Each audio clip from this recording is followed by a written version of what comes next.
he was Queen's manager. He was Elton John's manager, from a few years previous to when he got involved with Queen. So, he was very successful at the time.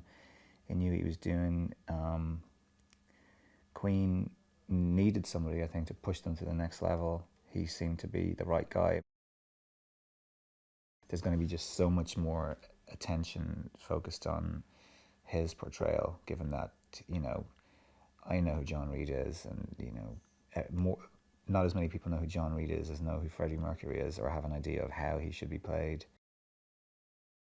The thing is that Bohemian Rhapsody was one of the first records I ever played, and, on the old 7-inch Lancet, and, I've got brothers and sisters. We had our record collection. There's not that many of them compared to what kids have now. You might have had 40 records, singles. So Bohemian Rhapsody was played quite a lot. And it had a strange effect on me, that song, always, because it's so strange. For something that became such a massive hit, it's a really strange song. Really fatalistic. Structurally, it does things that hit songs don't do. It's like 4 different songs in one. It has these really strange chord progressions. It's very dark. Yeah. And strangely, as a 6-year-old, I was quite fascinated with it. I used to play it quite a lot.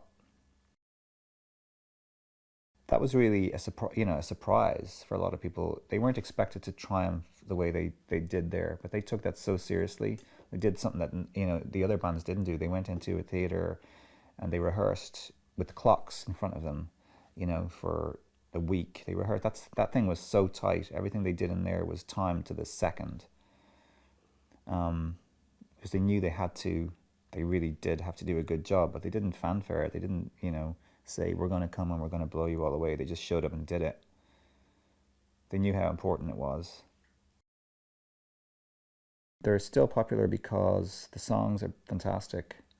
And their recording at the time was quite cutting edge. They were doing stuff that other people just weren't doing at the time, like multiple overdubs on vocals, and just really fine attention to detail, and complex, unexpected chord progressions.